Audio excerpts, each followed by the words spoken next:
Eclesiastes 11, verso 1 até o verso 5. Vamos ler, são 5 versículos apenas, depois a gente volta fazendo a nossa reflexão. Atire seu pão sobre as águas. Depois de muito dia você tornará a encontrá-lo.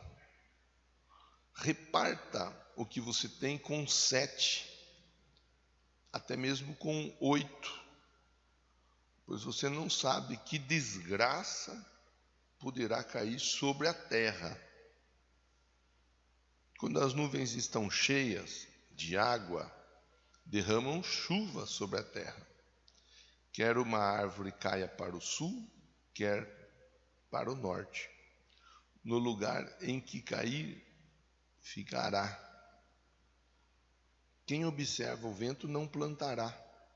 Quem olha para as nuvens não colherá.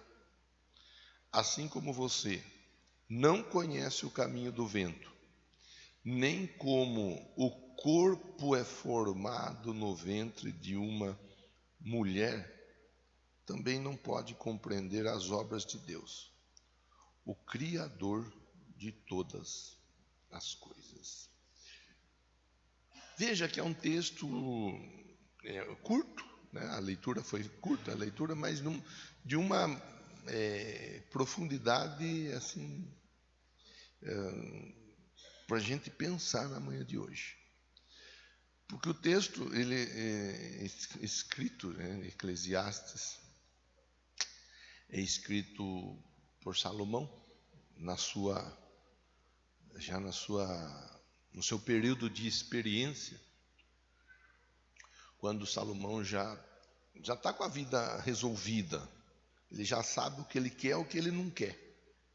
Ele já aprendeu o que vale a pena, o que não vale a pena. Ele já entendeu onde compensa colocar força, onde não vai resolver colocar força. Onde vale a pena investir, onde não vale a pena investir. Ele já entendeu. O Salomão, ele já entendeu. E agora ele está falando de maneira muito simples e clara, ou dando conselhos de maneira simples e clara para alguém que quer avançar na vida, para alguém que quer ter uma colheita próspera, uma colheita abençoada, uma colheita bem-sucedida. E ele chama atenção. Em primeiro lugar, ele fala no verso 1: lança o teu pão. Lança o teu pão. É sabido, e não custa a gente relembrar, que o rio Nilo, que é o rio onde gira em torno toda essa conversa, o rio Nilo, ele é um lugar fértil. As margens do rio Nilo são muito férteis, e ele é de uma característica que eu não vou aprofundar e nem me deter nesse pensamento. Mas o período da cheia do rio Nilo, ele é um período de muita cheia. Muita cheia. Existe a cheia e existe a muita cheia. Aqui nós sabemos mais ou menos como funciona, tendo por base o rio Piracicaba. Esse ano nós tivemos cheia, mas já teve anos que nós tivemos muita cheia. 82 ou 83, se eu não me engano, foi um ano que a água invadiu a Rua do Porto de um jeito tal. Esse ano, em alguns momentos, o rio ficou cheio, praticamente ali, até saiu pouquinho a água, mas saiu. Agora tem época que transborda. Então o rio Nilo, ele costuma ficar muito cheio, muito cheio. E aí, se você quiser satisfazer sua curiosidade, você pode ir atrás de pesquisar. Há pensamentos que as pirâmides do Egito, elas foram construídas com pedras que foram cortadas do outro lado da margem do rio Nilo, numa região de pedras, onde o pessoal cortava as pedras do outro lado na época em que a maré não, né? Na época em que as águas, o rio estava em baixa, e eles cortavam as pedras, deixavam as pedras alinhadas, acertadas em embarcações. Na época da cheia, o rio trazia as pedras para o lado de cá, e ali eles construíram, porque as pirâmides ainda ninguém tem boas explicações acerca delas, mas é sabido que elas foram construídas de maneira geográfica e milimetricamente alinhadas uma à outra, tanto que o sol bate numa e faz sombra nas outras todas que estão próximas. É uma coisa até hoje não esclarecido o mistério das pirâmides, mas na época da cheia isso é um pensamento muito forte de estudiosos, de pesquisadores, que na época da cheia as pedras elas eram trazidas e assim as pirâmides foram construídas. Como foi levantada aquelas pedras gigantescas até lá no topo, ainda ninguém tem uma explicação precisa. As pirâmides não são objeto do nosso pensamento, mas é apenas para a gente pensar aqui como introdução da nossa história. Então é um texto que fala de lançar o teu pão. Claro que você não vai, eles não iam na padaria, eles não iam lançar um pedaço de pão na margem do rio. Está falando de lançar semente, lançar o grão do trigo. Então você ia pegar o grão do trigo e ia lançar o grão do trigo, e em um dado momento, após o período da cheia, aquele trigo ia germinar e ia frutificar. Então está falando de aproveitar a ajuda que a natureza ela oferece. Então, primeiro ponto, lança o teu pão, que diz respeito àquilo que tem na nossa mão. Pastor, essa semana eu preciso de algumas respostas. Eu preciso que algumas coisas sejam resolvidas na minha vida. Eu tenho questões profissionais a resolver, eu tenho questões na minha família para resolver, eu tenho questões espirituais para resolver. Bom, então quem tem algo para resolver, quem tem algo para ver acontecer, precisa, em primeiro lugar, entender assim, que se a semente ficar na sua mão, ela não vai germinar. Agora, se você lançar a semente, o milagre vai acontecer. Fala para quem está pertinho de você assim, lance o pão. Lance o pão. Fala assim, não fica segurando o pão. Tem gente que vai querer ficar segurando para comer o pão, né? O texto diz o pão, mas é a semente, na verdade, né? É a semente. Não vai adiantar ficar segurando. Tem muita gente que quer comprar e fica segurando para comprar. Quer comprar, apareceu a ocasião, deu certo o jeito de comprar, o dinheiro, ou o financiamento, ou o parcelamento, seja lá o jeito que para cada um dá certo de um jeito, vai e compra, vai atrás. Pastor, eu ainda pago aluguel. Já foi na imobiliária?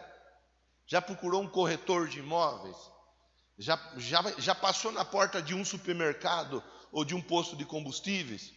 Tudo quanto é posto de combustível e supermercado hoje em dia, tem a barraquinha lá das empreiteiras, que o pessoal está vendendo um prédio, está vendendo não sei o quê. Todo lugar tem. Já foi para conversar? Eu estou precisando comprar um carro. Já foi no estacionamento conversar sobre o carro? Estou precisando trabalhar. Já mandou currículo? Estou precisando de iniciar uns estudos. Já pesquisou qual é a escola que você vai estudar? Eu estou pensando em reformar a casa. Já procurou algum pedreiro, empreiteiro, algum construtor para te ajudar? Pelo menos para pegar o orçamento. Quem quer fazer alguma coisa tem que começar a se movimentar para fazer. É isso que o texto está dizendo. Porque tem gente que vai passar a vida. Eu conheço uma pessoa que sempre fala assim, André, eu ia fazer isso, eu ia, mas só ia, nunca sai do ia. Fala para quem está pertinho de você, precisa sair do ia.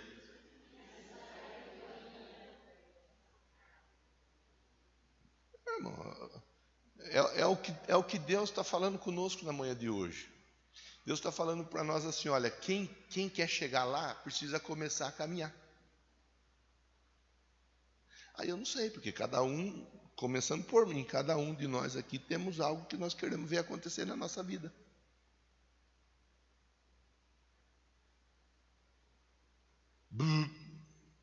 Algum gato estão fazendo aí na região, você viu, percebeu? Estão mexendo em algum poste por aí.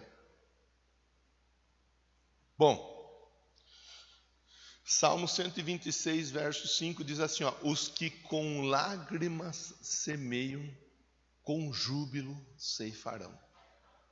Semeie, lance o pão, nem que seja com dor, nem que seja sofrendo, nem que seja chorando, nem que seja no sacrifício, mas faça a sua parte.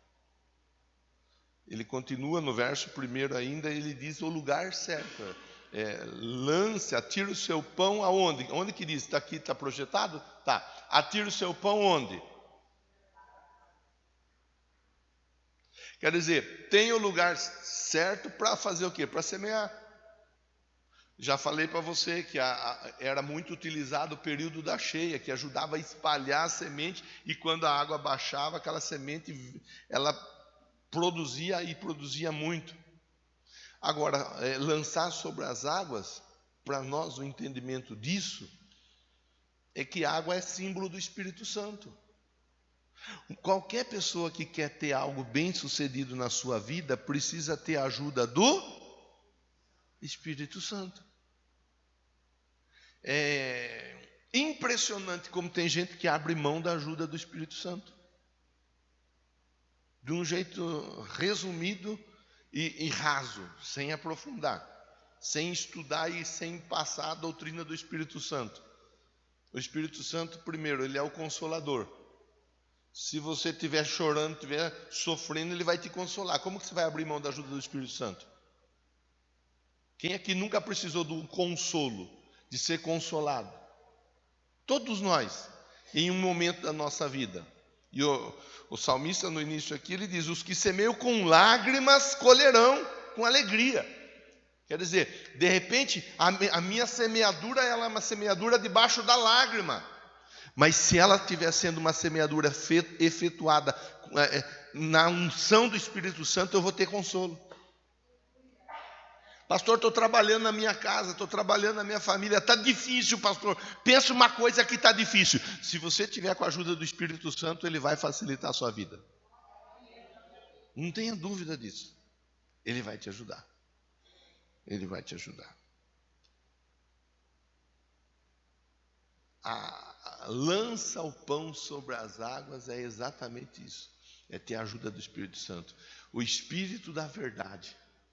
Uma pessoa que não abre mão da ajuda do Espírito Santo é uma pessoa que vai estar pronta para encarar a verdade. E olha, nós vivemos no tempo das fake news. Você já viu aqueles filtros que a turma gosta de usar? Você não usa, o pessoal do culto das 10h30 usa, você não usa. Aqueles filtros que a turma usa no Instagram, nas fotos, para depois postar, você já viu?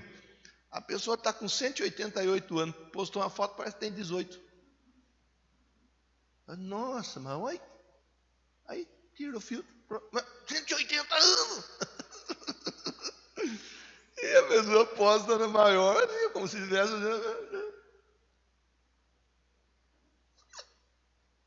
Está fazendo hora extra já, miséria, e está pondo filtro. Nada contra quem usa filtro. Você está entendendo que eu não estou aqui pregando contra o filtro, pregando contra a internet, nada disso. Nós estamos pensando junto que nós vivemos num tempo. Inclusive eu falei outro dia aqui de uma pessoa que essa turma que ganha dinheiro em cima dos bocó, que fica lá, aquelas mulheres, aquelas moças, tem homem também, que fica lá se aparecendo em internet, e tem os bocó dos homens que deixa a mulher sozinha em casa e vai atrás de acompanhar a internet. A mulher lá fazendo, exibindo e tal. De repente caiu o filtro, a mulher estava lá com não sei quantos anos, a turminha tudo sendo enganada, pensando que ela era uma novinha. E ela nada a nós estamos vivendo desse tempo. Esse é o período, irmão. Esse é um momento em que a gente tem que tomar o máximo de cuidado, em que muita gente vive uma mentira. Vive uma mentira. Como que eu vou viver sem a ajuda do Espírito Santo, que conduz à verdade? Por isso tem muita gente sendo enganada por aí, porque a pessoa abre mão da ajuda do Espírito Santo. Fala para quem está pertinho de você: não abra mão da ajuda do Espírito Santo. Ele vai te mostrar a verdade.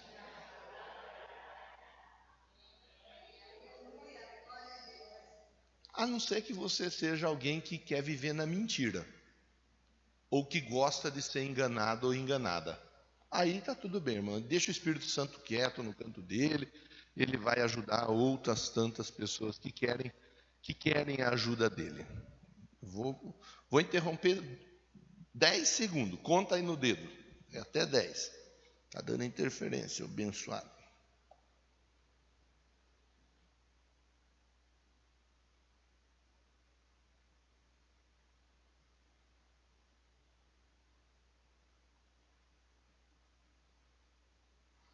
Acabou, seu Glória, já?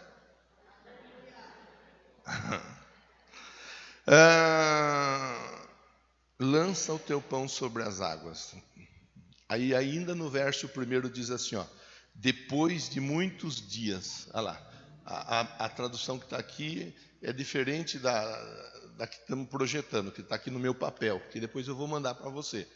Mas o texto ele é claro, ele fala depois de muitos dias. Depois de quanto tempo? Importa se é muito ou se é pouco tempo? Não importa. O importante é que você vai encontrar. Você vê como que quando o assunto vem direcionado por Deus, é diferente? Ele diz assim, ó, faça o que você tem que fazer. Vai, resolve, trabalha, movimenta, compra, venda, converse, entra num acordo, faz o que tem que fazer, não fica esperando, faça. Mas faça com a ajuda do Espírito Santo. Que todo aquele que faz com a ajuda do Espírito Santo vai ter uma resposta. A certeza da resposta. O verso 1 mesmo fala, depois de muitos dias achará. Lucas 11:9 diz assim, ó, por isso vos digo, pedi, dar-se-vos-á, buscai e achareis, batei e abrir-se-vos-á. Salmo 30, verso 5 diz assim, ó, o choro pode durar uma noite, mas a alegria, ela vem. Quando você está buscando em Deus o direcionamento para a sua vida, é certo que a resposta vai chegar.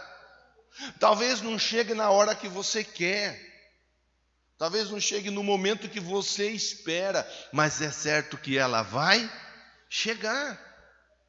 E o importante para nós não é que chegue quando nós queremos. O importante para nós é que chegue. É isso que é o importante. É isso que uma pessoa tem que ter bem resolvido dentro do coração. Mas só vai ter isso aí bem resolvido dentro do coração aquela pessoa que está assim, ó, sendo dirigida pelo Espírito Santo, ajudada pelo Espírito Santo, porque um dos frutos que o Espírito Santo manifesta na vida da pessoa é paciência, amor, alegria, paz, longanimidade, benignidade, fé, mansidão, domínio próprio, temperança. A paciência é uma das formas do Espírito Santo desenvolver na vida da pessoa a tranquilidade da resposta.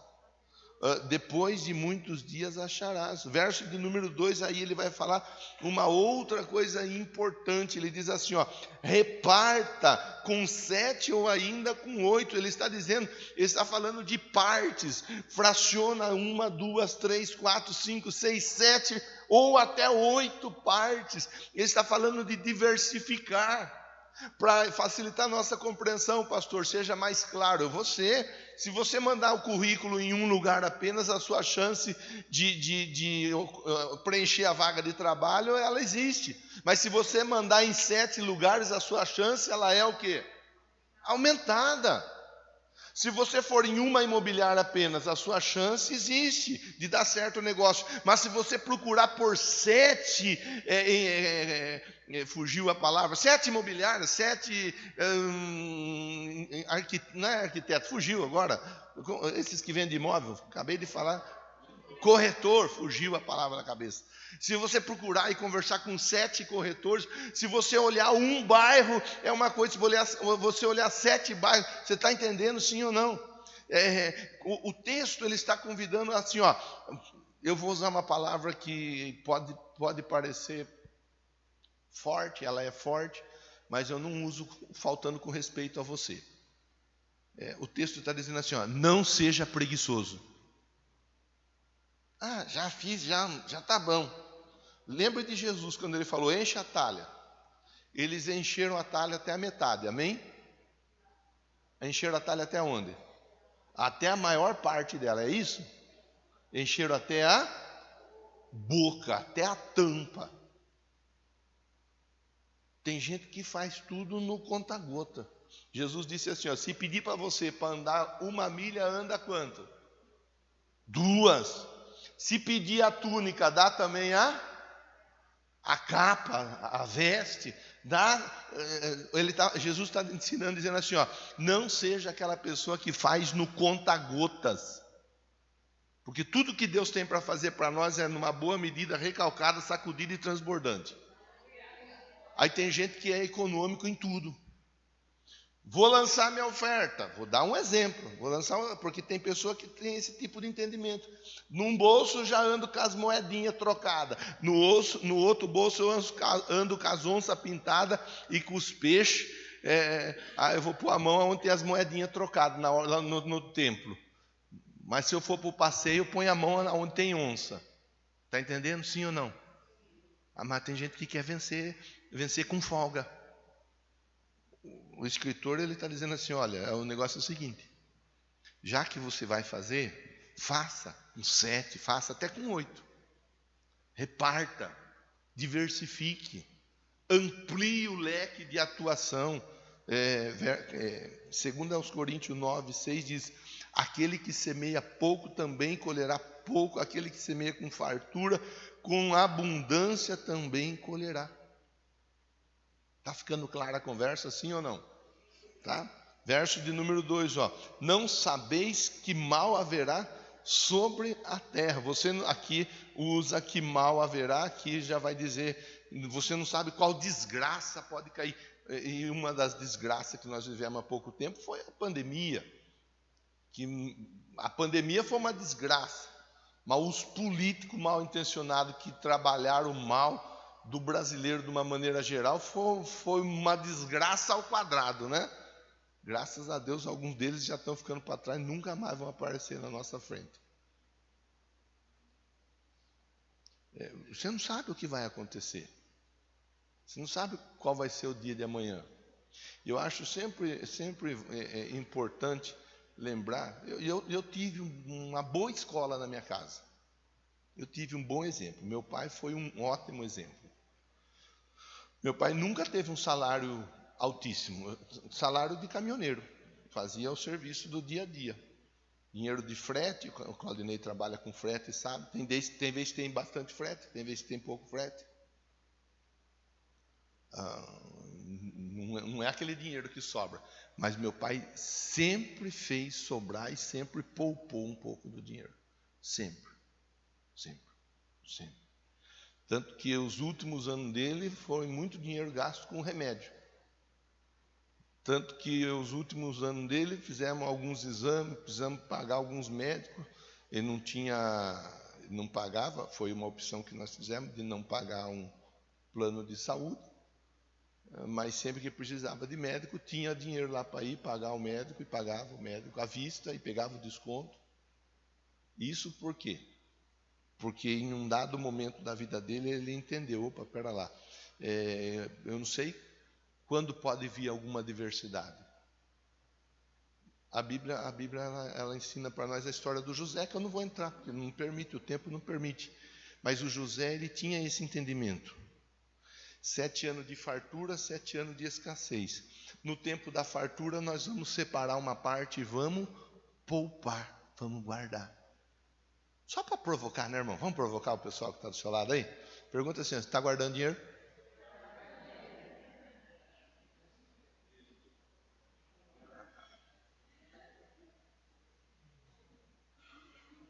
Teve gente que nem perguntou. Porque não é do costume, do feitio, dos dias de hoje, do povo de uma maneira geral. Porque a turma recebe dia 5, mas o que ela recebe dia 5, ela já gastou no dia 20 do mês passado. E eu cansei de ver, na empresa onde eu trabalhava, eu cansei de ver, era empresa pequena, o pessoal ia chamando a gente, um a um, para ir no escritório para receber o pagamento. Então eu chamava lá, viu, fulano, vem cá, você ia lá, pegava o pagamento. Aí tinha gente, nem tinha acabado a fila ainda para ir pegar o pagamento, tinha gente que já voltava na fila. O que você está fazendo na fila? É que eu vou pegar um vale. Já foi. Isso, que eu já saí da empresa, já tem 2003, 2004, acho que foi, 18 anos. Faz as contas. Até hoje está assim. Tem gente que não consegue guardar dinheiro nem um. Pergunte aí, está guardando dinheiro? Assim, ó, Deus mandou você guardar dinheiro. Mas por que você não está falando? Você está o quê? Você está achando que eu estou brincando?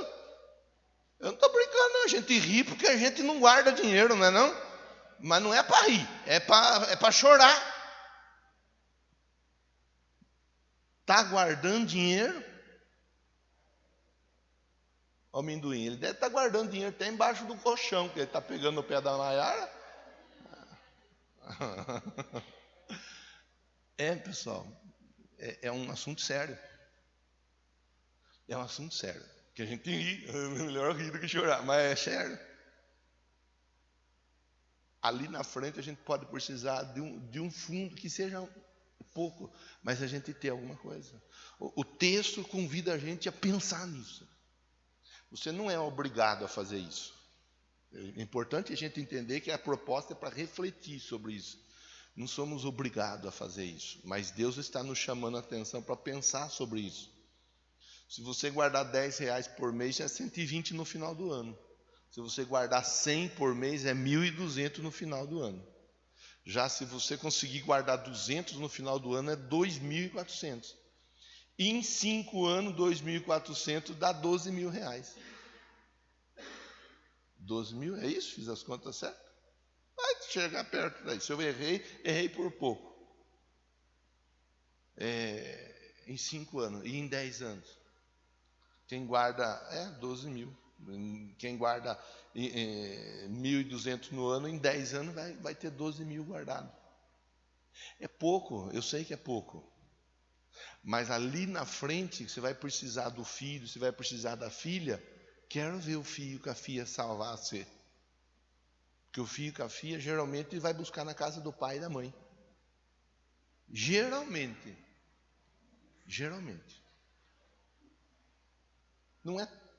Não é todo mundo, mas geralmente. E aí, como que é? Então vamos continuar, né? Que a gente ainda tem muita coisa para pensar junto ainda hoje. Verso de número 3. Estando as nuvens cheias, elas derramam sobre a terra. Quer dizer, há o tempo certo para o milagre acontecer. Diga, essa bênção está sobre a minha vida. Eclesiastes 3:1 diz assim, tudo tem o seu tempo determinado. Há tempo para todo propósito debaixo do céu. Você vê que é uma sequência lógica, simples, sem complicar. A pessoa pode saber malemar escrever o nome, mas está fácil de entender, sim ou não? Está fácil de entender a conversa.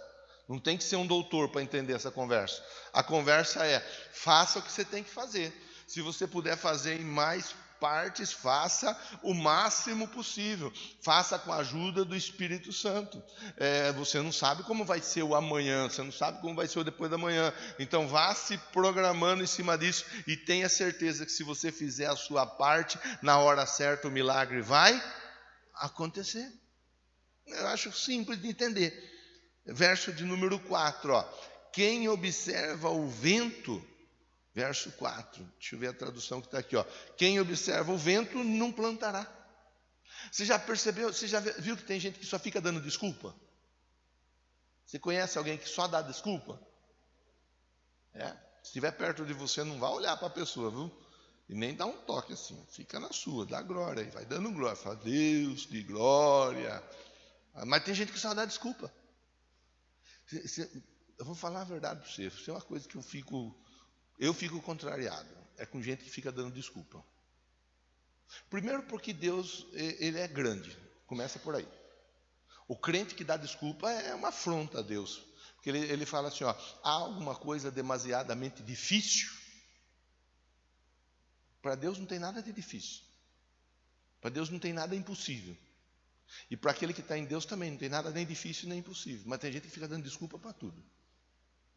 Tem gente que você fala uma coisa, então, mai. Você fala outra coisa, então, mai. Você fala outra, mai. Mas que coisa, que pessoa mais zicada. No bom sentido da palavra. Se é que tem, né?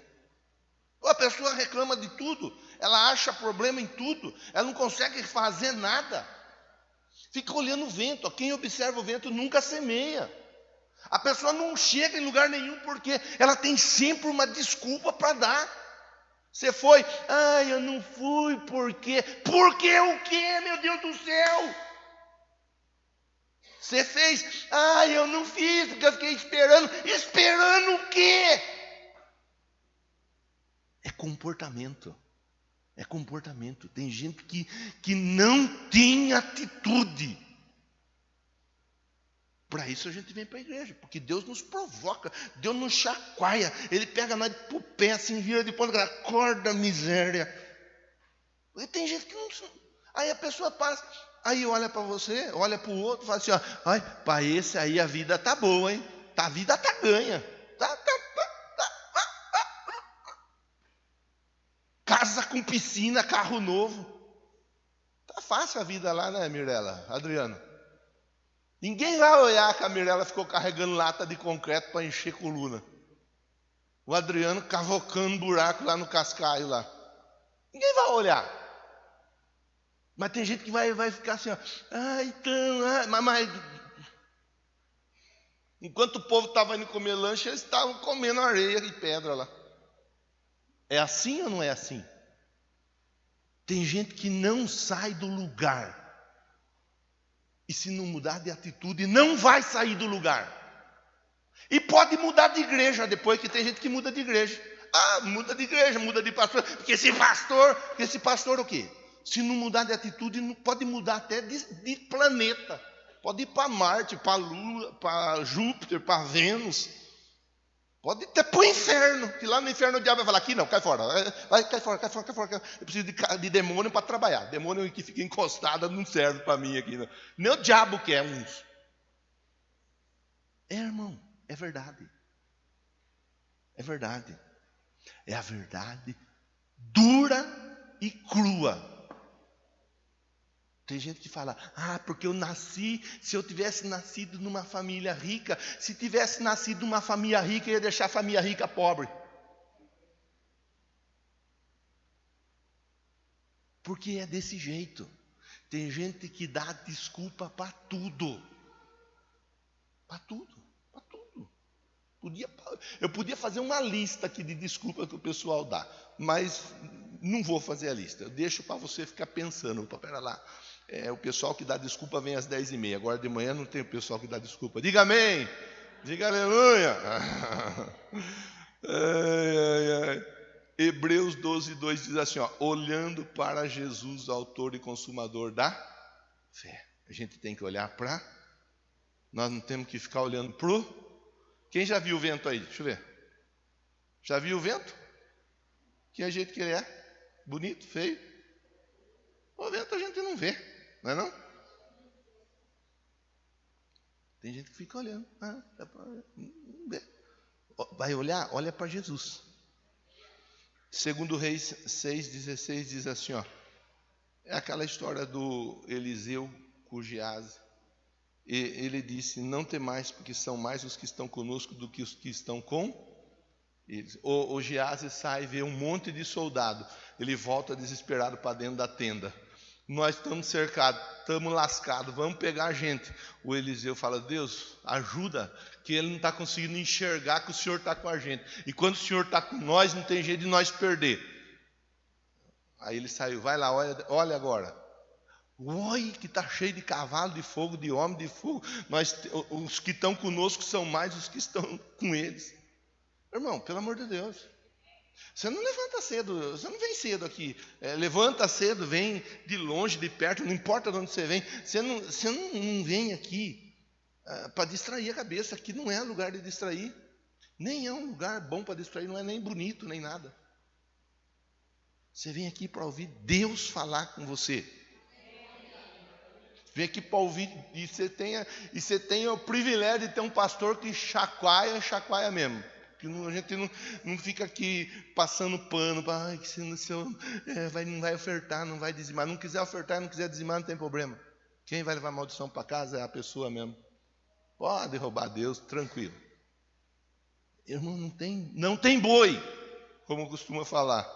Verso 4, diz assim, ó, quem olha para as nuvens nunca cegará. Cegar não é de cegar, né? É de colher. Quem olha o vento não planta. Quem olha para a nuvem não colhe. Virou até meme, né? Você já viu? Tem um pessoal que faz o vídeo com uma nuvenzinha lá no final. Estava pensando em trabalhar, mas olha, vai chover. Você já viu esse vídeo aí que a turma... Tem gente que é assim. Mas uma nuvenzinha assim, lá no final do mundo, aqui está sol. Não, mas capaz que... É assim. Tem gente que não colhe porque está olhando a nuvem. Incredulidade. A pessoa não acredita que Deus pode surpreender. Fale para quem está pertinho de você, e nós estamos encaminhando no final da nossa conversa. Fala assim, ó, acredite, Deus pode te surpreender. Irmão, Segundo o livro dos Reis 5:12 diz assim, ó, não são porventura Abana, Farpar, rios de Damasco melhores do que todas as águas de Israel? O Naamã, com história, estava leproso, miserável, estava doente, estava precisando de ajuda, recebeu a palavra e estava lá, mas ó, esse rio sujo do Jordão aí, meu Deus do céu. Aí Deus usa o soldado que está com eles, e viu? Olha, se tivesse pedido coisa difícil para você, mas pediu coisa fácil. Vai, mergulha logo e para de frescura. Tome posse da sua bênção. Tem gente que fica com história. Então não tem nada de ficar olhando a nuvem. Tem que acreditar no milagre. Tem que acreditar. Verso 5 é o último texto para a gente ler. Ó. Tu não sabes as obras de Deus, que faz todas as coisas. Você não sabe, irmão. Você sabe por que Deus te trouxe aqui nessa manhã? Quem sabe? Você sabe? Não sabe. Vou falar. Não sei. Como que eu vou falar? O que Deus tem? Eu sei que Deus tem uma obra tremenda na sua vida. Eu sei que Ele quer que você vá para o céu. Mas eu posso estar conversando de repente aqui com um dos maiores empresários dos próximos dias, de toda a região, de todo o estado. Eu posso estar conversando, de repente, eu estou falando para você, vai comprar o seu carro, vai procurar o carro. Eu posso estar conversando de repente com alguém que vai ser dono de uma concessionária. Não saiu nenhum amém, saiu um amém. Amém, saiu amém. Eu posso estar conversando com alguém que de repente vai ser dono de um escritório de contabilidade ou desse negócio de comprar casa e vender casa, esqueço o nome. Eu posso estar conversando com alguém dono de uma grande rede da alimentação. Eu posso estar conversando, eu não sei com quem eu estou conversando aqui. Eu não sei, de verdade eu não sei. Eu só sei que Deus está no controle de tudo. É a única coisa que eu posso dizer para você, na certeza. Deus está no controle. Aliás, tem uma música, né? Deus está no controle de tudo, no controle de tudo. Eu não sei falar a letra dela. Mas é Fernanda Brum, se eu não estiver enganado. Deus está no controle. Fale para quem está pertinho de você assim, ó. Deus está no controle. Provoca ele, irmão. Provoca ela, irmã. Faz assim, ó. Dobra a manga da camisa e vai para a luta. Fica dando desculpa não. Fala aí, ó. Fala, fica dando desculpa não. Assim, não deixa a preguiça te pegar não. Vai para a luta. Que Deus está no controle de tudo. Amém, irmão. Se vai bater palma é com vontade. E é falando palavra de louvor para Deus. Chega de conversar. Vamos ficar em pé. Vamos orar. Vamos embora para casa. Acho que você entendeu a conversa de hoje. Você entendeu. Esse negócio de ficar dando desculpa não agrada a Deus, irmão. A gente tem coisa boa para fazer. Vamos para a luta. Vamos para a guerra. Vamos fazer a nossa parte. Que Deus é por nós. E se Ele é por nós, quem será contra nós? Leve seu pensamento a Deus. Eu imagino que você tem os seus planos aí, os seus projetos. Eu imagino que você sonha diante